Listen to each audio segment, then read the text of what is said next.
कि आपका loan reject हो गया है, रीजन भी नहीं पता। मोस्टली प्रॉब्लम बैंक नहीं, सिबिल के वो हिडन पॉइंट्स हैं जो आम लोगों की नजर से परे हैं।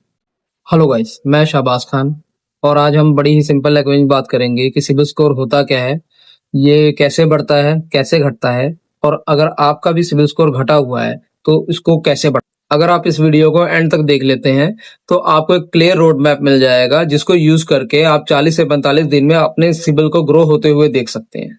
मैं यहाँ को टेक्स्ट बुक वाली थ्योरी नहीं दूंगा, मैं यहाँ बात करूंगा उन रियल पॉइंट्स की जिनको यूज करके हमने अपने क्लाइंट्स के सिबिल्स को ग्रो करवाया है और उनके सिक्योर्ड और अनसिक्योर्ड लोन्स को अप्रूव करवाने में उनकी मदद। सिबिल बेसिकली एक 3 डिजिट्स का नंबर होता है, 300 से 900। ये डिसाइड करता है कि बैंक आपको लोन देगा या नहीं।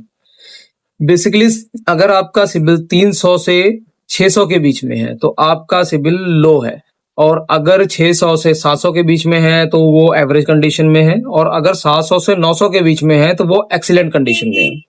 और एक सिंपल सी बात है, आपका सिबिल जितना हाई, बैंक का रिस्क उतना कम। अब बात आती है सिबिल स्कोर बनता कैसे है। सिबिल स्कोर 5 फैक्टर से मिलकर बनता है। सबसे पहला फैक्टर है पेमेंट हिस्ट्री, ये सबसे इंपॉर्टेंट फैक्टर होता है। और जब जब आप अपनी कोई क्रेडिट कार्ड का बिल और ईएमआई को ऑन अकाउंट और टाइम से दोगे तो आपका सिबिल स्कोर ऑटोमेटिकली ग्रो करेगा। दूसरा फैक्टर है क्रेडिट यूज। इसका मतलब है कि आप अपने क्रेडिट कार्ड को कैसे यूज कर रहे हो। मान लीजिए आपके क्रेडिट कार्ड की लिमिट 1 लाख रुपए है और आप उसमें से अगर 80,000 रुपए यूज कर रहे हो हर महीने, तो आपका सिबिल स्कोर डाउन जाएगा। आपको चाहिए कि आप अपने क्रेडिट कार्ड की लिमिट अगर 1 लाख रुपए है तो आप अपने क्रेडिट कार्ड की लिमिट का 30% यूज करें, यानी कि 1 लाख रुपए में से 30,000 या 40,000 तक ही यूज करें, जिससे कि आपका सिबिल स्कोर रेगुलरली ग्रो करेगा। तीसरा फैक्टर है क्रेडिट मिक्स। अगर सिर्फ पर्सनल लोन लिया है, कोई सिक्योर्ड लोन या क्रेडिट कार्ड नहीं है, तो आपका सिबिल स्कोर डाउन जाएगा। चौथा फैक्टर आ जाता है क्रेडिट यूजेस। पुराने क्रेडिट अकाउंट्स हमेशा सिबिल को स्टेबल रखते हैं, इसलिए अगर आपके पास कोई पुराने से पुराना क्रेडिट कार्ड है तो उसको बंद मत करवाएं, उसको मिनिमम यूजेस पे यूज करते रहें ताकि आपका सिबिल स्कोर रेगुलरली ग्रो करे। पांचवा और तकरीबन सबसे इंपॉर्टेंट, इंक्वायरीज।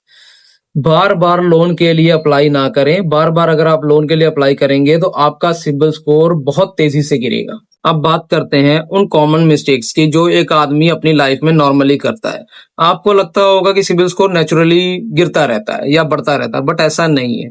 अगर आप अपनी ईएमआई को टाइम से नहीं देंगे, अगर आप अपनी ईएमआई को कैश देंगे, क्रेडिट कार्ड्स के बिल जो है उनको मिनिमम पे करेंगे या फिर उनको लेट पे करेंगे, तो आपका सिबिल स्कोर डाउन जाएगा ही जाएगा। या फिर आपके लोन में कोई गारंटर है और वो अपनी ईएमआई टाइम से नहीं पे कर रहा, तो भी आपका सिबिल डाउन जाएगा ही जाएगा।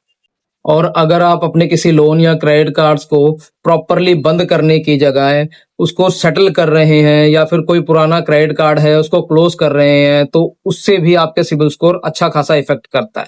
अब मैं आपको कुछ ऐसे लोन्स के बारे में बताता हूं जो आपको लो सिबिल स्कोर पे भी मिल जाते हैं, जैसे कि gold loan, FD based credit card, home loan, lap loan या एफडी बेस्ड पीएल। ये लोन ऐसे लोन है जो कि लो सिबिल स्कोर पे भी मिल जाएंगे, और कई ऐसी मार्केट में एनबीएफसीज हैं और बैंक्स हैं जो आपको ये प्रोवाइड कराएंगी, और ये आपके सिबिल को रेगुलरली ग्रो करने में भी बहुत ज्यादा मदद करते हैं। अब हम बात करते हैं सिबिल स्कोर को बढ़ाने के कुछ तरीकों के बारे में। सिबिल स्कोर को बढ़ाने के लिए सबसे पहले तो आपको सिबिल रिपोर्ट चाहिए होगी। सिबिल रिपोर्ट के लिए ऑफिशियल सिबिल की वेबसाइट पे चले जाइए, उसका लिंक मैं डिस्क्रिप्शन में आपको दे देता हूं। वहां से आप फ्री में अपना सिबिल स्कोर डाउनलोड कीजिए और अपनी रिपोर्ट को चेक कीजिए। सिबिल स्कोर को बढ़ाने के लिए आप गोल्ड लोन ले लीजिए, चाहे छोटे से छोटा गोल्ड लोन ले लीजिए, उससे भी आपका सिबिल स्कोर ग्रो करेगा। उसके बाद छोटे लोन ले लीजिए, जैसे कि कंज्यूमर लोन्स होते हैं, मोबाइल लोन, एसी लोन्स, ऐसे लोन्स लीजिए, उनको टाइम से ईएमआई को पे कीजिए, जिससे आपका सिबिल स्कोर रेगुलरली ग्रो करेगा।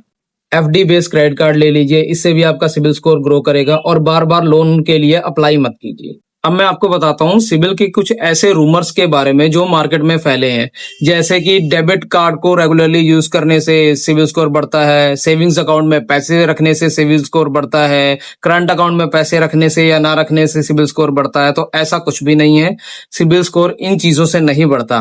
कैश आप जमा करवाइए अकाउंट में, या अकाउंट में वैसे रखिए, या जैसे मर्जी कैश का यूज कीजिए, आपका सिबिल स्कोर नहीं बढ़ेगा। इसका सिबिल से कोई लेना देना नहीं।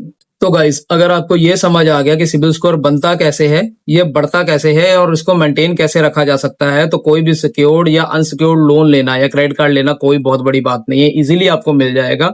और अगर आप चाहते हैं कि मैं ऐसी ही अच्छी अच्छी वीडियोस आपके लिए लेके आता रहूं, तो मेरी वीडियो को लाइक कीजिए, सब्सक्राइब कीजिए और शेयर कीजिए। मिलते हैं नेक्स्ट वीडियो में। Thank you very much.